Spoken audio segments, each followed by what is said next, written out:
Hope my screen is visible, and I'll just go through the slides that we discussed yesterday, and we will start from where we have left yesterday. Okay. Yes, we'll be sending the slides, the content slides and reference slides, probably by end of the session, end of this 5 days of session. Okay, we covered an overview about cybersecurity, little bit about cybersecurity and the cybersecurity verticals. What is the difference between red team and blue team? What is a purple team? And few cybersecurity attacks, cyber attacks, we can say, not a cybersecurity attack, the cyber attack.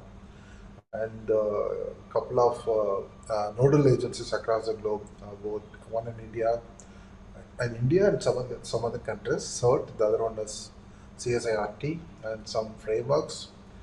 We didn't cover much about framework. That's fine. So, on behalf of BCBUZZ Technologies, I welcome you all once again to the day two of the Faculty Development Program on Cybersecurity and the Research Opportunities in Cybersecurity. Today is day two of the 5 day session, and I'm just going to leave the chat for a minute. If there is any doubt in yesterday's session, now is the best time to post it in chat. We'll take up this Q&A for a minute, and if there is no query here, we'll just move on to the day two session.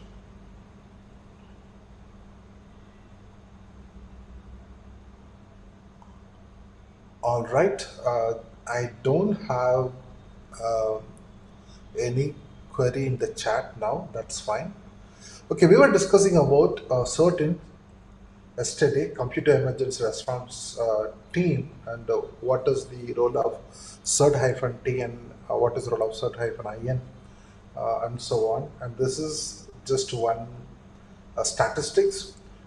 CERT detects over 14 lakh cybersecurity incidents in 2021. There are two core topics or agenda of this cybersecurity FDP. One is the awareness of cybersecurity. What is it we need to know, we should know for now, for us, for the students community, and for the family member that we can say, for example, how to safeguard their banking transactions and so on. That is one awareness, one agenda. The other one is what are the research opportunities in cybersecurity, because nowadays we have like a lot of academic activities going on for a lot of academicians. For example, they are many of them are being a mentor or guide for PhD students and research scholars, and many of them are regularly publishing papers and articles, and some are regularly publishing research papers, and there are like uh, projects they need to write proposals and receive funds and so on, and that for that they need to do a lot of research, and especially cybersecurity being the cybersecurity A and so on, the core topics, the hot topics.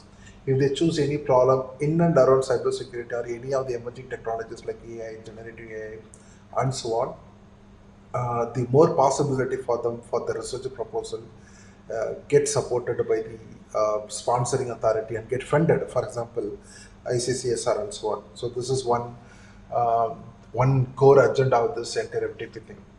Okay, there is one query from a professor, ma'am. How to join cybersecurity online course, sir? Yes, ma'am. We do have some slides in the last day of the session. We'll be sharing those links where uh, there are there are few cybersecurity courses that is like well and good. Um, uh, it's having a lot of technical content so that anyone can start as a fresher and learn a lot uh, by setting up own labs and so on. Yes, ma'am, we'll be able to share those links by the last session. We have like a lot of activities coming up. For example, we are going to form some sub teams here so that one or more academicians can collaborate and write cybersecurity article paper, and we will be able to support with the content and so on. Yes, there is another question. Yesterday we couldn't able to cancel some technical issues, so we can do yesterday. Yes, ma'am. Yesterday we do have the recorded video. Of course, we'll be uploading it, and we'll be able to share it in the chat. And of course, we don't have any specific PowerPoint. This is one PowerPoint for all the days. Like all the content for all the 5 days will be in one PowerPoint. We'll be able to share this at the end of the 5 day session. Definitely, this 5 days of FDP is not going to get over by Friday or on the fifth day of the session. It's not. The engagement will go on for another few weeks of time. We'll be able to support few queries. We'll be able to support with a few more content for research or study and so on. For example, we do have a document to share how to. I mean, there is a report for bypassing a two-factor authentication and a firewall. There is a report that we are ready to share. Like this, we have some content to share. We do have a list of things that we'll be engaging with you and to share with you. And this FDP is not just going to end by the fifth day. Of course, 5 days of FDP, fifth day will be completed, and a certificate will be issued on the following day and so on. But the engagement will go on for another few weeks of time, as long as there are like interested or enthusiastic people in this team, in the set of participants. Is there any lab session to understand the cybersecurity? This is well noted, sir. We'll be able to demonstrate a lab probably by Thursday. We can do how to. We can of course provide a guide, or we can actually try to set up a lab and show it to you. Consider, sir. I mean, this is a valid point to take a note. Thank you so much for bringing it to the discussion today. So continuing with today's agenda, okay, 18 out of every 100 Indians victim of data breaches. We spoke about data breaches yesterday, and for example, if today we have like 40 plus registrations. If you take 18%, that comes in close to like 6 to 7 people in the 40 plus academicians here in this FDP are actually victim of data breach. Only thing, we don't know yet whether we are part of a data breach or whether we got impacted or someone else is part of a data breach. We don't know yet, but it is there. It is the statistics. If you are in a meeting, there are like 100 plus academicians. If there is a meeting happening in your academic institution, inside an academic institution, you can blindly believe and say that out of this 100 plus academicians, almost 18% of that academicians' data is already part of database. Only thing we don't know yet. We don't know where the data is, what kind of data is, and so on. Scary, we know. 31% of Indians lost money to cyber attack. 70% face tech support scams. This is a study from Microsoft. We'll be able to share this links later. We'll quickly go through some highlights and then we'll get into the core topics for today, plan for today. Ransomware attacks raised 13% in past year. This is like 2028 report. India Incorporated with Data Risk. That's a report. Okay, this is like increasing on every day. Like we mentioned yesterday, data breaches and the ransomware, top 2 cyber attacks, which is like impacting a lot of businesses, and that ends up like millions to billions to trillions of damages across the globe every year. And yes, ransomware will be the most devastating threat in 20. This is like the last 2 years ago, past record, 20 billions of damages by 2031. The annual cost of ransomware is focused to $265 billion, and by 2031, a ransomware strike every 2 seconds. I want to highlight something here. This is statistics that was published even before generative AI become the day-to-day practice. Imagine once once the generative AI is like commonly adopted, the statistics will change and the numbers will change. Obviously, it's going to change. And we mentioned this yesterday. There is this website called informationisbeautiful.net.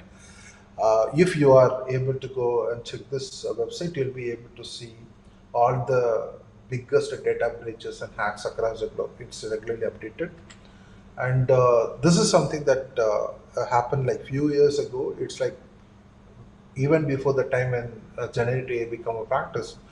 If you can see this very closely, okay, there is a building in the left side, and there is a person standing in the first floor or second floor of the building. That's like 14 meters from the surface area, and extreme to the right side there is this advertisement. There is a building, and there is a staircase in the building, and there is a guy sitting in that building with the iPad or a tab in his hand.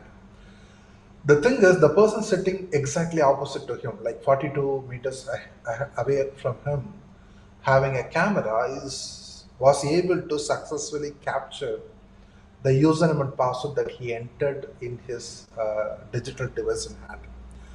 It may be an Android tab or it may be an iPad, doesn't matter. But he was, I mean, standing away from 42 meters. This guy would have never believed someone is closely watching him. And when he entered the credentials, the person sitting exactly to the opposite was able to capture the credentials that he typed and entered the digital device. The most important thing that we need to note here, it's not like 95 percentage of accuracy or 96 percentage of accuracy, it's like 100 percentage of accuracy, 100% success rate in capturing this information.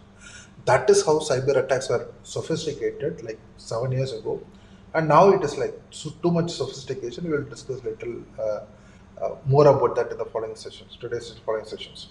Okay, now when we come to cybersecurity, there is always a misconception. Which one is the bigger one, the big elephant in the room? Whether it is a network security or the cyber security or the information security. Okay. We would like to set a clarification today. There is no fixed boundaries. Every vendor's framework is actually different. The way everyone approaches different. To start with a very basic layman terminology example, assuming that there is a cybersecurity lab for the students and there are like 100 plus host machines, let's say like host machines that may be either laptops or desktop systems. Desktop systems, of course, connected to LAN, laptops, of course, connected to Wi Fi, and so on. And these are all connected to the college internet. The network admin implements security policies, security measures for all those devices that is connected to the network. That is a network security. For example, if a student tries to access a page that is in North Korea, or example, if a student tries to access a site that is like an onion site, .onion, that is accessible in Tor network, mostly in Tor browsers and so on. If the network admin defines a policy that no system should allow anyone to open any tar sites or onion sites, example. That is a network security. That's it. Now, the next layer of security is a cyber security, where we not only implement security policies for the network devices, but also for all the applications inside, all the data that is residing in the servers and everything. Take two examples.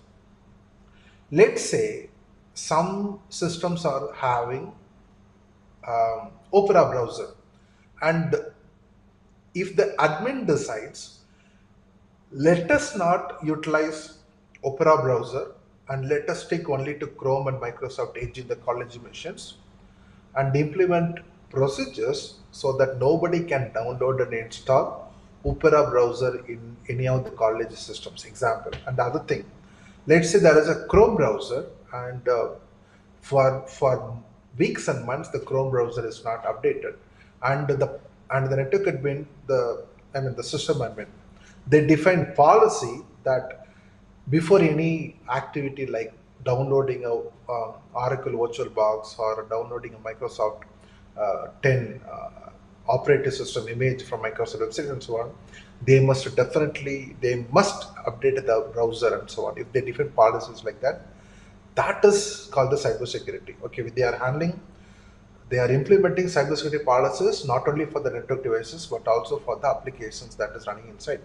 For example, the college systems may be connected with the project server. The college system may be connected with attendance server. The college system will have maybe running LMS. There may be a local cloud server in the college premises where it is handling all the data for the LMS, backend data, student assessment data, LMS video recording, and so on. So implementing security policies for this is the cybersecurity thing. So cybersecurity is like the the bigger circle around the network security. Now comes the most important thing, InfoSec, information security. We would like to tell you one thing. There is a terminology called governance, risk and compliance, that is in cybersecurity, GRC. It is one of the cybersecurity domains we can recommend to the students to study, because there is a huge demand for GRC professionals, but there is a lack of GRC related content in academy. That is one thing.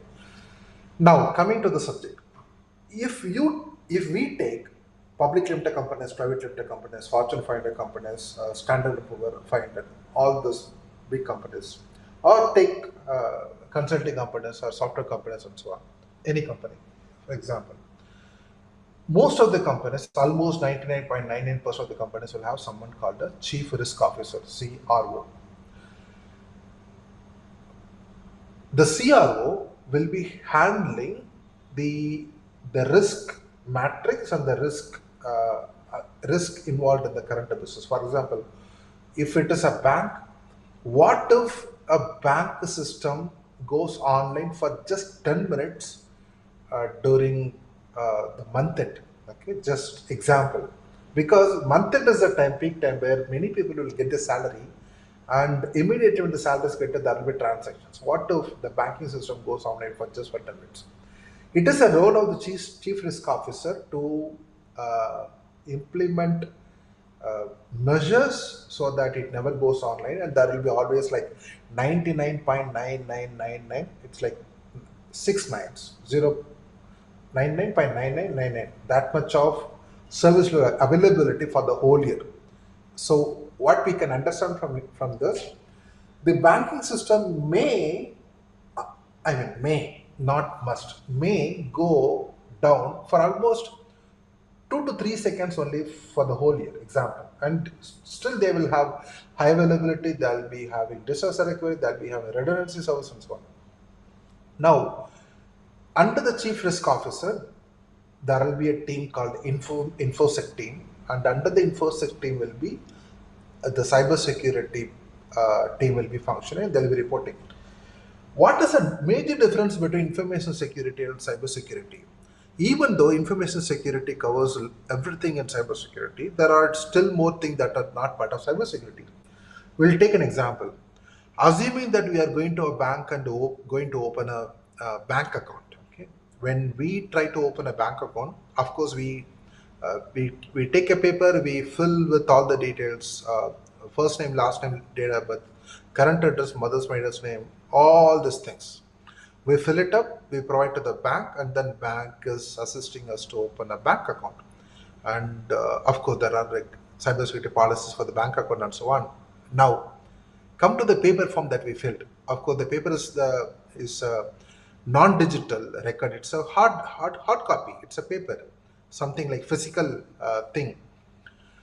How bad it would be if these papers are not properly handled by the bank and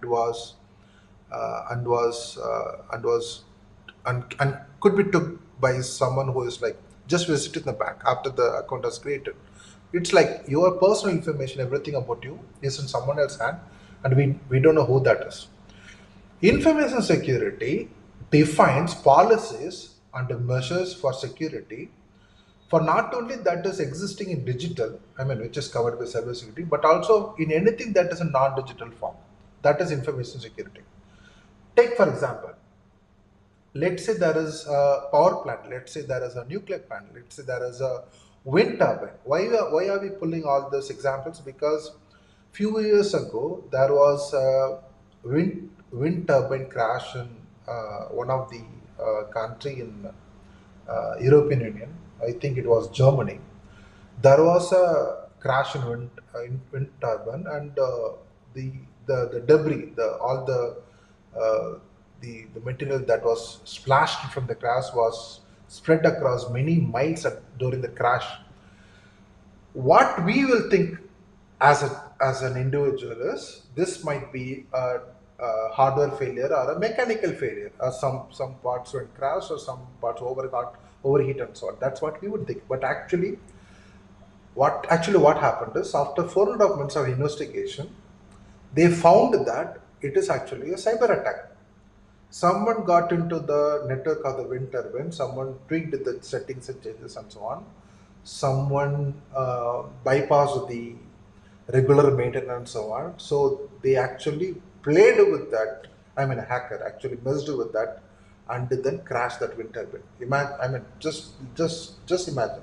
A wind turbine will be like a blade in the wind turbine, like hundreds of meters that is in length, and the heads and so on. It's like a huge tons and tons of weightage.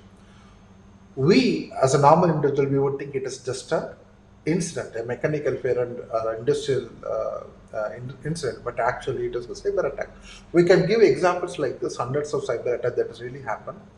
But when at the moment of happening, we will be thinking it is something else. But when we do the analysis, do the investigation, do the forensics and so on, then that is the time we will come to know that it is a cyber attack. So we were discussing about operational security, industrial security, and so on.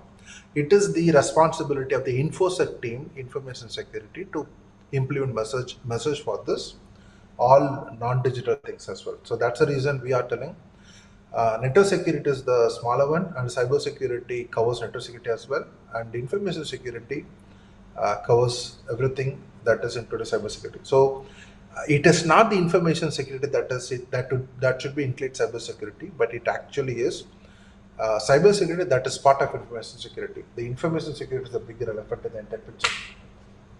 Now, quickly to the rest of the slides before we get into the research topics. When we start with the cybersecurity, the first thing that we need to understand is why cybersecurity. So that is where it is necessary for us to define the CIA triad, which is also called C for confidentiality, I for integrity, and A for availability. Okay, what is confidentiality? What are the confidentiality measures we need to implement? For example, let's assume that we are having a bank account, and take for example Aadhaar. Okay, let's assume there is our Aadhaar data that is existing within multiple parties across India. Every party that is handling our Aadhaar should implement some measures to protect the confidentiality of the data that they are having about each citizen of India. So they should encrypt the data, and when someone is utilizing Aadhaar for verification, you press a thumb or your iris scan is read and so on. Uh, that is like a biometric verification. It is. It should be always. It can always be explained. Like nobody can just walk in with Aadhaar and prove that they are the actual authentic holder of the Aadhaar unless they validate with their biometric verification using thumb or iris. Okay, and whenever there is a transaction happening, of course, it should be validated with the two-factor authentication. For example, there is an OTP sent to the registered mobile number that is connected to the Aadhaar. Security tokens are something that used in banks, and there are like companies also that is providing security tokens. For example, if someone is trying to access a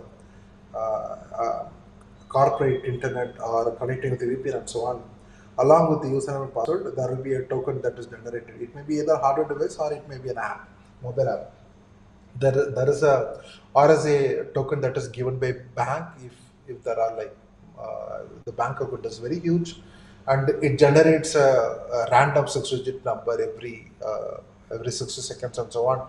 And when we try to log into the bank account and to provide unauthorized access, along with that additional layer of authentication, we are also expected to enter the 6-digit number that is shown in the security token. So that is one thing.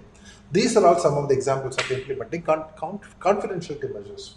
Next comes integrity measures. Integrity is like how can you protect the data without any tampering. That is a simple thing in the topic called integrity. For example, cryptographic checksums. What is it called? How we can explain it in simple terms?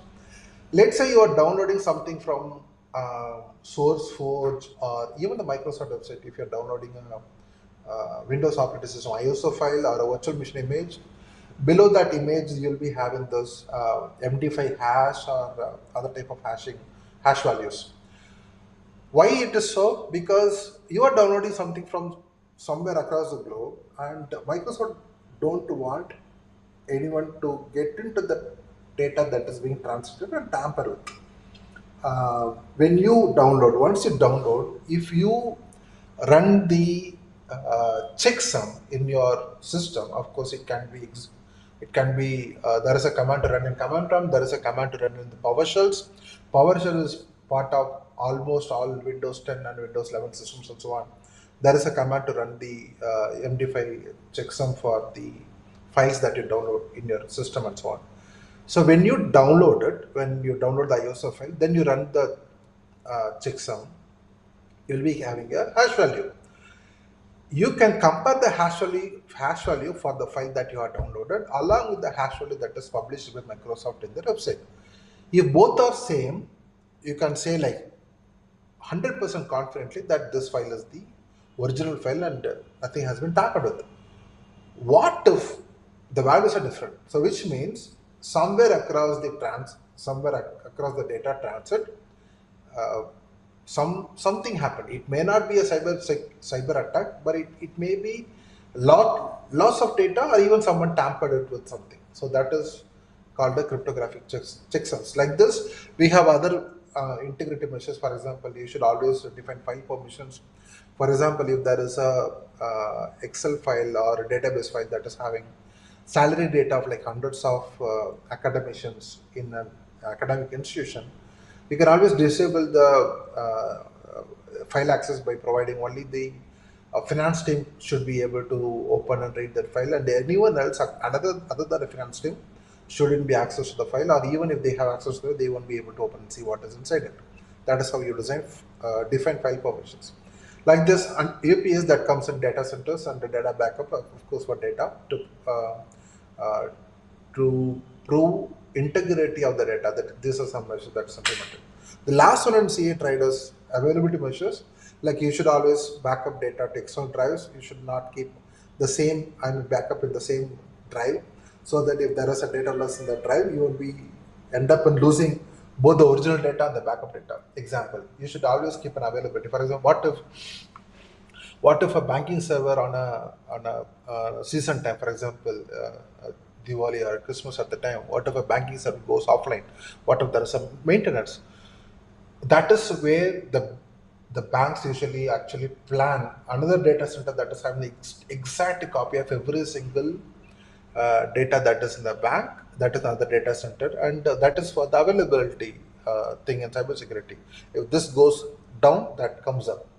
VMware, there is a solution called Site Recovery Manager and so on. There are like many solutions like in industry. It's like a million dollar business, because anytime it goes down, the other data center comes up and provides a service. And of course, we need to have enough power supply, backup power supplies, firewalls. We need to implement firewalls so that uh, the the customers never feel a downtime and so on. These are the availability measures part of cybersecurity.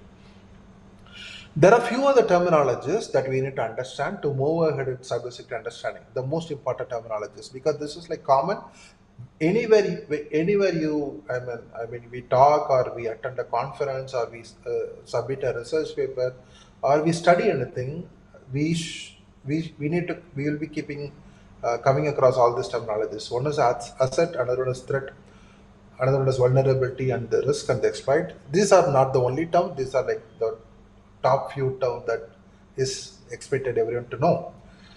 Now let's see what is an asset, what's a threat, what's a vulnerability, what's a risk, and what's an exploit. Okay, I'm going to start with an example so that it connects to the topic.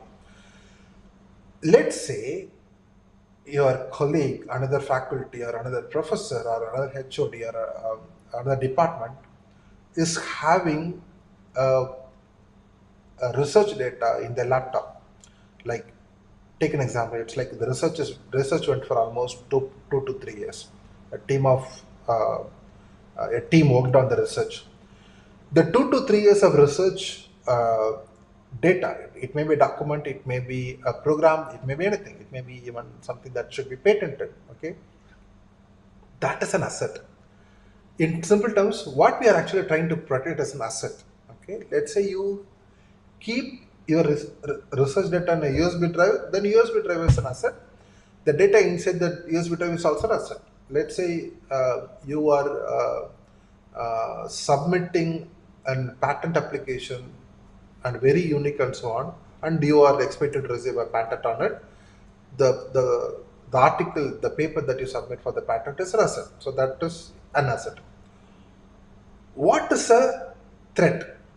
Threat is like if you believe that someone will be able to get access of it without a permission or steal it from you and so on, that is a threat. Of course, it exists everywhere.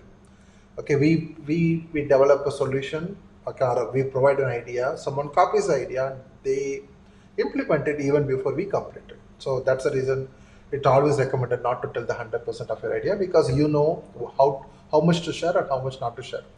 Threat is like an example, someone gets access to your data or steals it and use it under the name. So that's a threat. Anything that can exploit a vulnerability will come to vulnerability.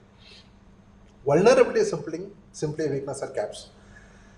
Imagine we are keeping the research data in a common server in the academic institution, and we are not protecting that research paper with any password, protecting the folder with the file permissions, protecting the drive with enough encryption, protecting that system with any login credentials and so on. What if multiple users can access the same system? Then in that case, that file will be accessible and file will be read by any person that is accessing the system. So vulnerability is this research paper this is research paper is accessible to anyone access system is actually vulnerability. Okay, what is a risk? Risk is like the possibility of losing it, or there is a damage happening. What if someone copies the entire content and they just publish with some modifications and so on? So the risk is the team who worked for 1.5 years loses their work, and someone who did smart work in few days gets a credit for it or gets recognized for it, and that's the risk of losing it.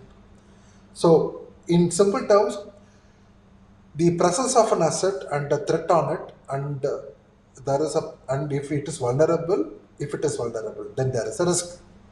If you protect it from becoming vulnerable, then there is no risk towards it. Exploited, someone is actually exploiting the vulnerability. For the one example that we said, someone accessed the document, copied the entire data, and created a new document and pasted it, which means they exploited the vulnerability. Vulnerability is like we left the file open for everyone, so that's a vulnerability, and they just utilized it. In our terms, they just hacked it or misused it. That is the exploit. So we just mentioned this, okay? Asset, threat, and vulnerability. Existence of threat and exploitation of this vulnerability and simple risk. Now coming to a few cybersecurity basics, of course, how you can protect the data on the devices. You need to always set up complex passwords, set up multi-factor authentication. You need to limit login items, for example, CRM application, ERP applications, and so on.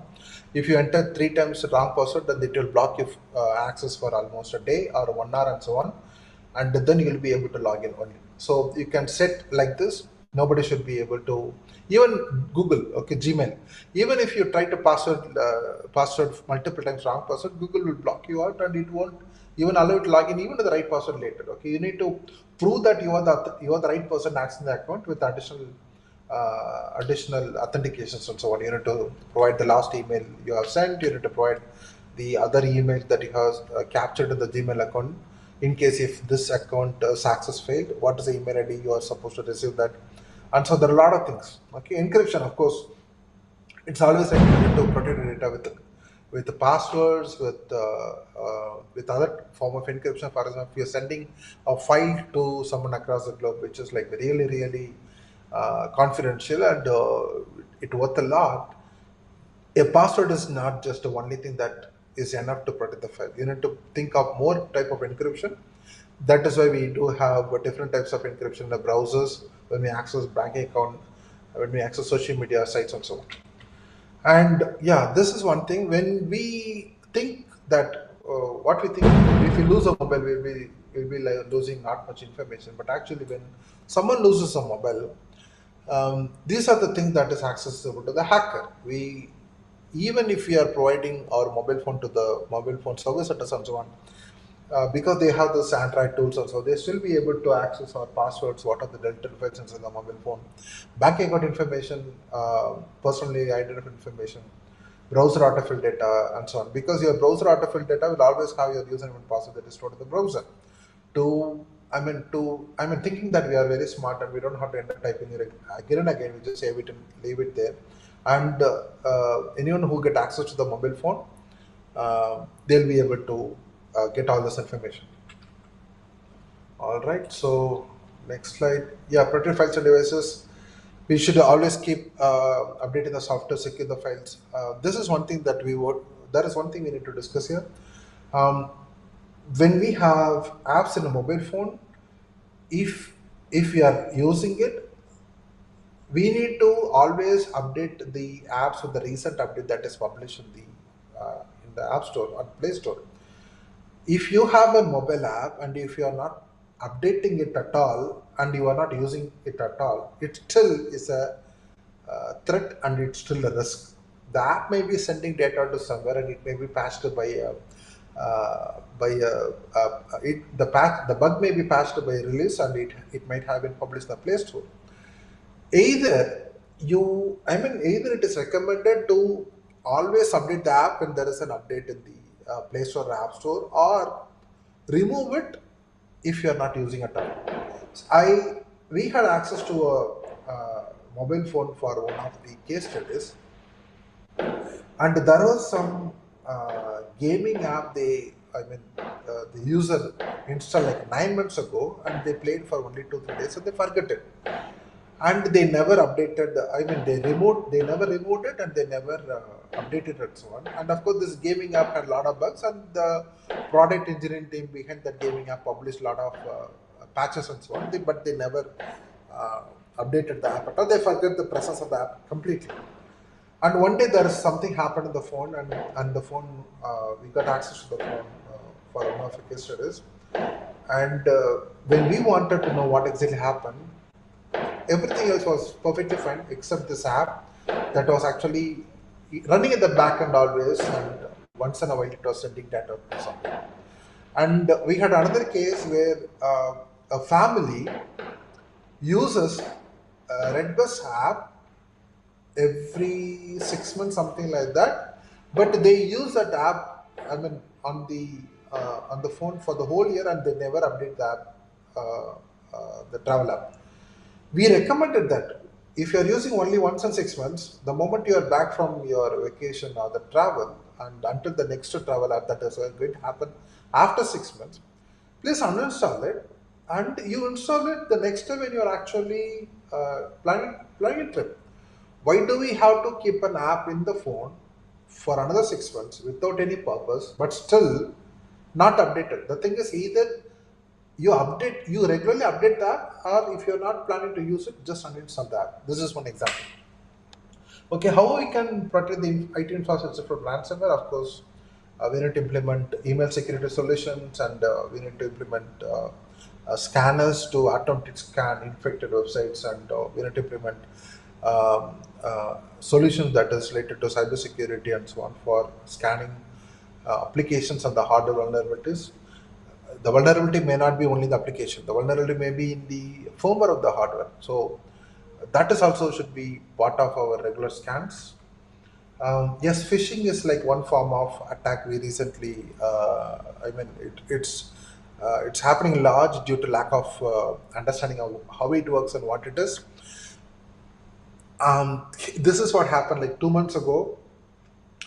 A user received an email to update the password from a bank application, and there was a link in that email, and they just clicked the link, and it opened a new page, and it looked exactly like a banking website.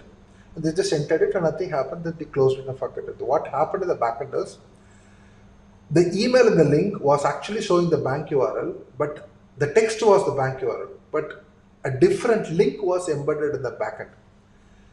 When they clicked it, they thought that they are going to the bank website, but in the backend it was actually redirecting to another URL. That is one thing. Second thing, they created, this is like a social engineering. They created the exactly looking page of a bank where they collected only credentials and nothing is coded or developed behind that. They just collected the credentials. The moment you enter the username and password, it just sends the username and password either as a plain text or as an encrypted text to the hacker who created it, and that's it. Nothing was developed in the backend. Okay, there is another thing. Recently, we may have received, many of them received recently. Last year, it happened a lot. Income tax refunds and so on. They'll get a text message that your income tax refund is ready to be processed. Please click this link to get the refund back to your bank account and so on. I mean, this was in news and it was in news channels as well. Example, and there are like text messages, spam messages, scamming messages like this. uh, we should always have an awareness before clicking any link. Think twice, think multiple times. If there is a URL, you can copy the URL, paste it in online tools like Virus Total and so on, and scan whether it is legitimate, whether it is authentic, or it's a spam. These are the top 10 security threats for 2020. This published by the European Union Agency for Cybersecurity, ENISA. And every single topic here is a research topic, and there is a revised slide for this as well. All right. So yeah, these are some of the cyber certifications. These things will be sending by end of, I mean, the last day. We are not going to discuss more today. Cybersecurity market size, we'll cover quickly about the research related subjects today. Value of cybersecurity market in 2019, and the value of the cybersecurity market in 2025. Next year, 288, close to $300 billion. And of course, this is the rate of growth for cybersecurity market in India. And there are like a lot of opportunities, not only for the industry, not only for the academy, but also for the research and solutions as well. And yeah, this is like recently published. Rising cybercrime cases in India highlight urgent need for stronger safeguards. When you get access to the slide, and you may be able to read this line by line for reference. Okay, let's get to the research subject. We got a ping from one of the academicians in the group yesterday to mention few research topics and so on. So that's the reason we are bringing this instead of the last day.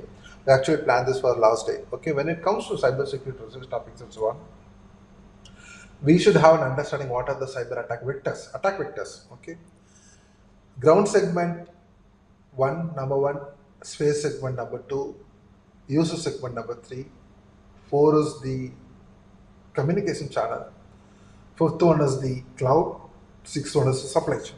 Okay, we'll give a little bit about every single thing so that we will leave it to the uh, assembly here for further research. Ground segment. Imagine that we are having, let's take for example, okay, metro trains. Metro trains, of course, they have a center that is operating the metro trains, and it is all digitally, electronically connected, and so on. Rocket launches, example, aircraft and so on. These are like, I mean, aircraft security and so on. This is a different subject altogether. NASA and SpaceX, they are all working on a lot of things. That is one area of research related to all the transportation and all the location that is part of the ground. I mean, implemented in location. The next one is space. Um, I remember this is like last year or a year ago, this happened. There is this defense conference regularly happening in USA every year. Of course, we can have multiple examples on the related to the defense conference. For example, a guy hacked a Tesla car within few seconds, and a guy crashed, found a zero-day vulnerability in Windows 10 operating system. A lot of things. Even Apple raised a week ago, 10 days ago, they announced that there will be a reward of $1 million for anyone who is able to find a vulnerability in the Apple cloud and report to Apple and so on. So this is an example. Okay, we're coming back to the attack vector, space segment. Okay, there is a guy who was in the Defense and Security Conference, DEFCON.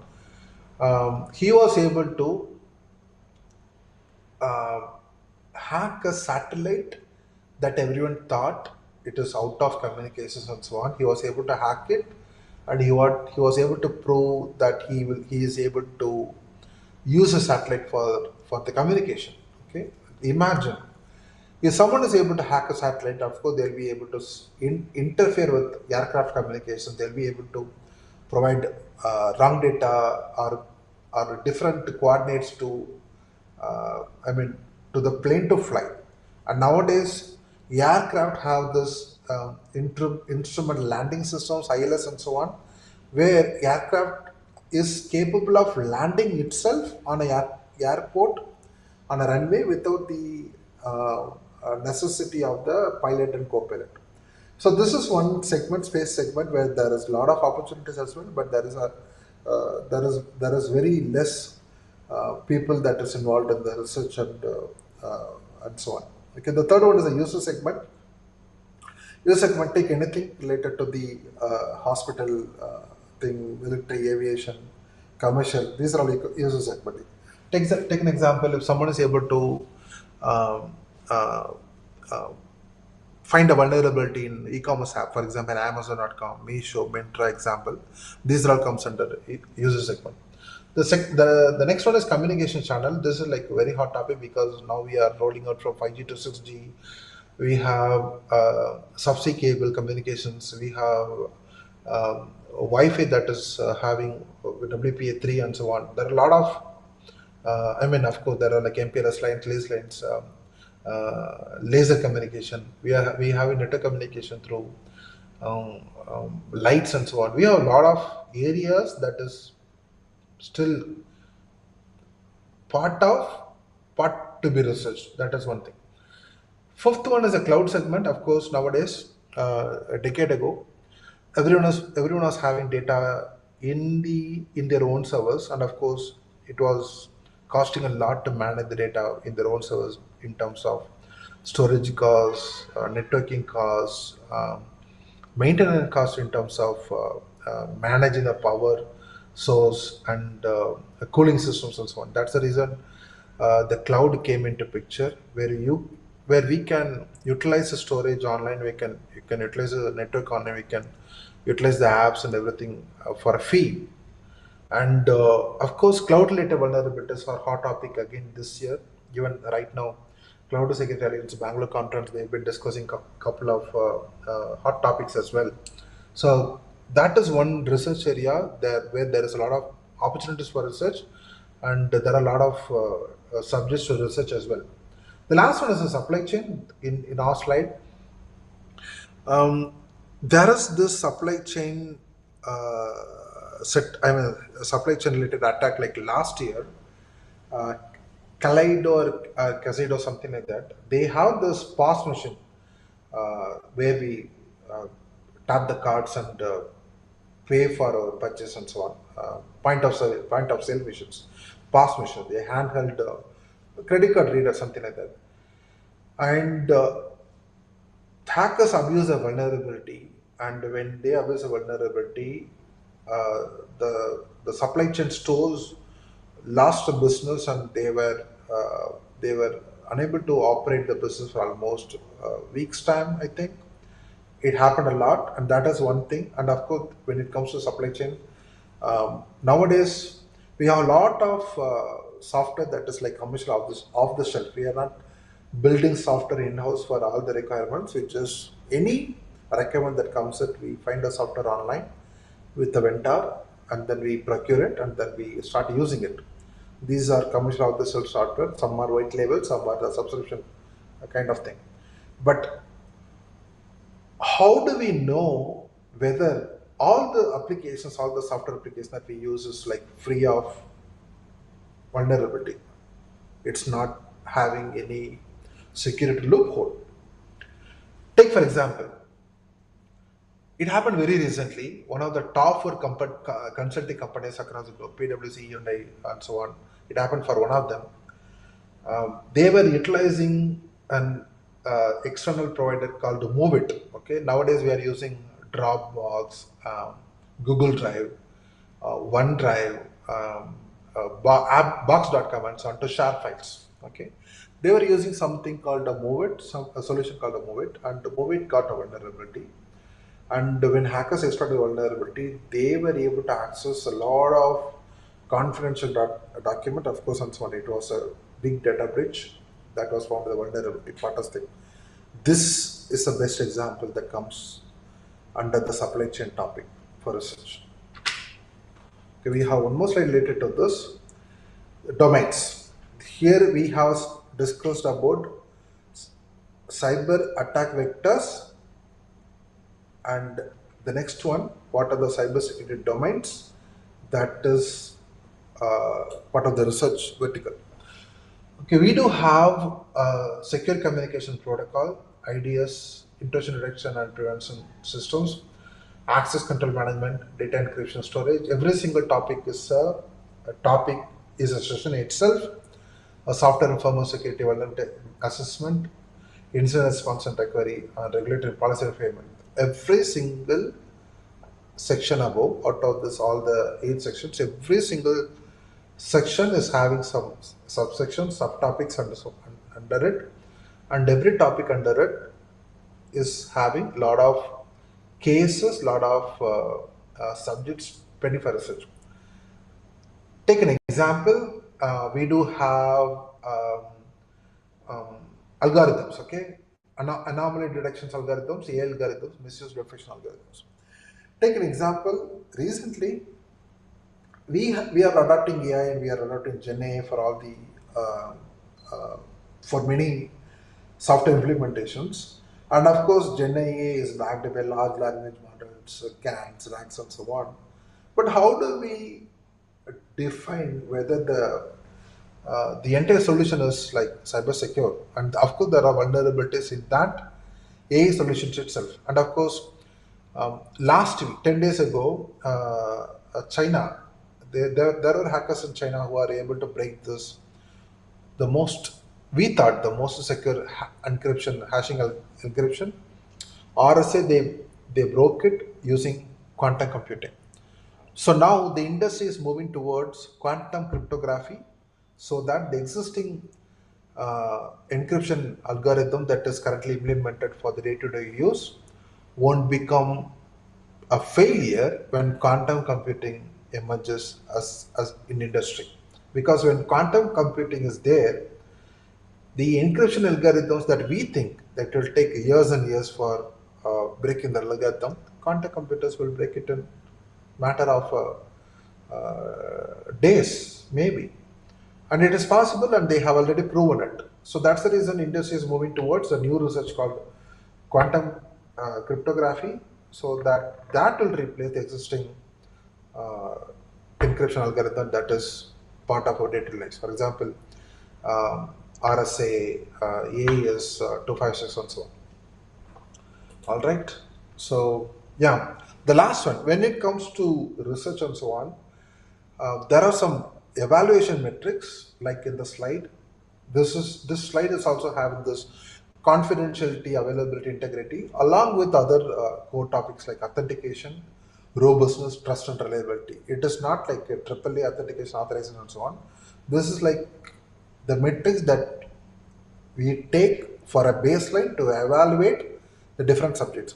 For example, if you have a topic related to, for example, GPS spoofing, okay, that comes under authentication. If you have a topic coming under eavesdropping, someone listening to other two people conversation without the other two people being aware of that someone is listening to it, that comes under confidentiality. And for example, take an example called a DOS attack, denial of service attack, that comes under availability. What is a DOS attack? Imagine you are someone is watching World Cup match, and that is between India and Pakistan. There is a website that is streaming that World Cup match, and someone who wants that business to bring down, that website to bring down, they will create a DOS attack so that the website will hit millions of hits. At the same time, the website is designed to handle some threshold, and they won't be able to handle that much of hits that is occurring in this every single microsecond and so on. That is called a denial of service attack. That is one thing that comes under the availability pillar under the CA type. So this comes under the evaluation metrics in terms of the cybersecurity research domain. Okay. Yes, we do have a few more slides left. One is the the summary of all the cybersecurity domains. For example, if you take threat intelligence, of course, we do have external, internal, contextual intelligence sharing, indicators of compromise, that is called IOSIS. If you mm, take this physical security, that's a different subject altogether. And if you take the software development lifecycle, of course, we do have source code vulnerability, data center risk assessment, and so on. Every single topic here, for example, if you take the first one, cloud and cloud related, you'll be having topics related to data protection, identity, and cloud access service broker, that is the first one, CASB, and so on. Every single topic here is one core area for doing the research, and there are like subtopics available under that to contribute to the research. Okay, all right. So yeah, last slide for today. Of course, we do have a case study. Probably we'll resume tomorrow. Okay, when we come to this, when we created the slides for this cybersecurity FDP related to research and so on, we picked a few for a reference, and these are some of the opportunities that is for part of cybersecurity research. One is from CDAC, of course, most of you know about this. The other one is other one is from UK, the Open University. Okay, they have published this, and there is still time to apply it. We'll be sharing this to the group. Maybe they can see and they can come together. They can decide and apply to this opportunities. Okay, we'll start with the case study